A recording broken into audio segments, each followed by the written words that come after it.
ನಮಸ್ಕಾರ, ಪ್ರಜಾರಾಜ್ಯ ಕನ್ನಡ ನ್ಯೂಸ್ಗೆ ಸ್ವಾಗತ.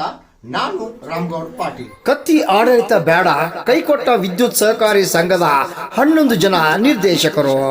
ಇಂದು ಪತ್ರಿಕಾ ಪ್ರಕಟಣೆ ನಡೆಸಿದ 11 ಜನ ನಿರ್ದೇಶಕರು ಹುಕ್ಕೇರಿ ಗ್ರಾಮೀಣ ವಿದ್ಯುತ್ ಸಹಕಾರಿ ಸಂಘದಲ್ಲಿ ಬಹಳ ವರ್ಷದಿಂದ ಹಿಟ್ಲರ್ ಆಡಳಿತವಿದ್ದು ಅದಕ್ಕೆ ಬೇಸತ್ತು ನಾವು 11 ಜನ ನಿರ್ದೇಶಕರು ಆಡಳಿತ ಮಂಡಳಿಯವರು ಹೊರಗೆ ಬಂದಿದ್ದು ರೈತರಿಗಾಗಿ ಹಲವಾರು ಯೋಜನೆಗಳನ್ನು ಅವರಿಗೆ ಹೇಳುತ್ತಾ ಬಂದಿದ್ದರು. ಸಹಿತ ಯಾವುದೇ ಕೆಲಸ ಆಗುತ್ತಿಲ್ಲ. ಮೇ 23ರಂದು ಅಧ್ಯಕ್ಷರ ವಿರುದ್ಧ ಅವಿಶ್ವಾಸ ಮಂಡನೆಯನ್ನು ಸರ್ಕಾರದವರು ನಿಗದಿಪಡಿಸಿದ್ದು, ಅವಿಶ್ವಾಸ ಮಂಡನೆಗೆ 11 ಜನ ನಿರ್ದೇಶಕರು ಈಗಾಗಲೇ ಅರ್ಜಿಯನ್ನು ಸಂಘದ ಅಧಿಕಾರಿಗಳಿಗೆ ತಲುಪಿಸಿದ್ದು, ಈ ವಿಷಯಕ್ಕೆ ಸಂಬಂಧಪಟ್ಟಂತೆ ಕೆಲವು ಜನ ಅಪಪ್ರಚಾರ ಮಾಡುತ್ತಿದ್ದು, ಆ ಜನರನ್ನು ನಂಬಬಾರದು. ರೈತರ ಏಳಿಗೆಗಾಗಿ ನಾವು 24 ಗಂಟೆ ಸದಾ ಕೆಲಸ ಮಾಡುತ್ತೇವೆ ಎಂದು ಇದೇ ವೇಳೆ ಹೇಳಿದರು. ಹುಕ್ಕೇರಿ ಗ್ರಾಮೀಣ ವಿದ್ಯುತ್ ಸಹಕಾರಿ ಸಂಘದಲ್ಲಿ ದುರಾಡಳಿತಕ್ಕೆ ಬೇಸತ್ತು ಅವಿಶ್ವಾಸ ಮಂಡನೆಗೆ ಮುಂದಾದ 11 ಜನ ನಿರ್ದೇಶಕ ಮಂಡಳಿ ಸರ್ಕಾರಿ ತತ್ವದಡಿ ಗ್ರಾಹಕರಿಗೆ ವಿದ್ಯುತ್ ಪೂರೈಸುವ ರಾಜ್ಯದ ಏಕೈಕ ಸಂಸ್ಥೆ ಎಂಬ ಹೆಗ್ಗಳಿಕೆ ಹುಕ್ಕೇರಿ ಗ್ರಾಮೀಣ ವಿದ್ಯುತ್ ಸಹಕಾರಿ ಸಂಘ. ಕತ್ತಿ ಕುಟುಂಬದಿಂದ ಅಧಿಕಾರ ಅನುಭವಿಸಿದವರೇ ಈಗ ಕತ್ತಿ ಕುಟುಂಬ ವಿರುದ್ಧ ಹೋಗಿರುವುದು ಆಶ್ಚರ್ಯಕರ ಸಂಗತಿ. ಏನು ಹೇಳಿದ್ದಾರೆ ಒಮ್ಮೆ ಕೇಳಿ. ರಾಮಗೌಡ ಪಾಟೀಲ್, ಪ್ರಜಾರಾಜ್ಯ ಕನ್ನಡ ನ್ಯೂಸ್, ಹುಕ್ಕೇರಿ. ಹುಕ್ಕೇರಿ ತಾಲೂಕಿನಲ್ಲಿ ಹಿಟ್ಲರ್ ಆಡಳಿತ ಏನಿತ್ತು ಅದಕ್ಕೆ ಬೇಸತ್ತ ನಾವು 11 ಜನ ನಿರ್ದೇಶಕ ಮಂಡಳಿಯವರು ಹೊರಗೆ ಬಂದಿದ್ದೇವೆ. ರೈತರಿಗಾಗಿ ಹಲವಾರು ಯೋಜನೆಯನ್ನು ಅವರಿಗೆ ಹೇಳ್ತಾ ಬಂದರೂ ಸಹಿತ ಯಾವುದೇ ಕೆಲಸ ಆಗ್ತಾ ಇಲ್ಲ. ತೋಟಪಟ್ಟಗಳ ಮನೆಗಳಿಗೆ ನಿರಂತರವಾಗಿ ಏನು ವಿದ್ಯುತ್ ಕೊಡಬೇಕು ಅನ್ನೋ ಒಂದು ಆಸೆ ಇತ್ತು, ಇಲ್ಲಿಯವರೆಗೆ ಅವರು ಮಾಡಲಿಲ್ಲ.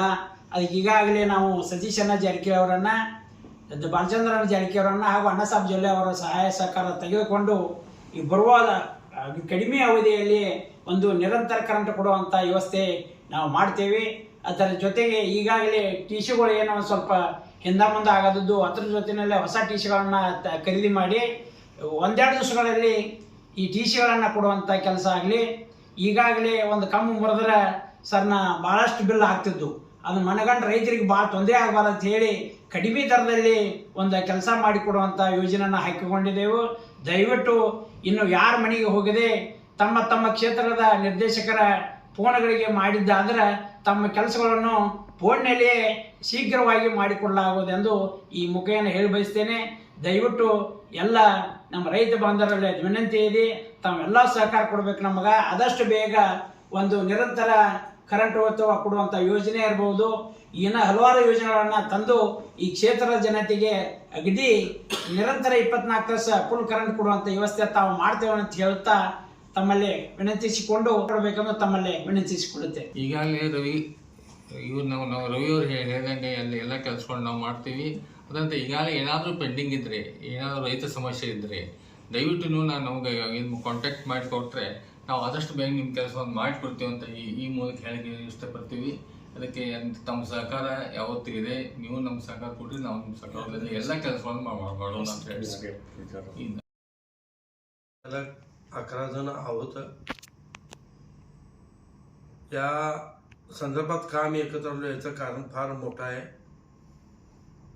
गेली अनेक वर्षे म्हणजे 30 वर्ष झाले या संस्थेमध्ये आम्ही संचालक म्हणून काम केले, चेअरमन म्हणून काम केले.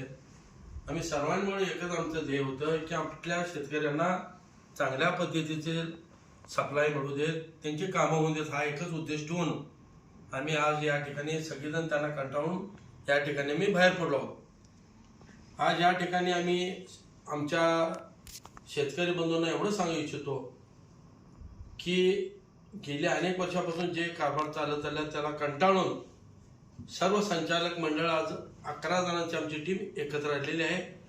आणि याच्यामध्ये आम्ही सर्वांनी म्हणून एकत्र काम करण्याच्या दृष्टिकोनातून या ठिकाणी आम्ही एकत्र आलो आहोत. कशाचाही लोभ न करता आम्ही एकत्र जमलो आहे.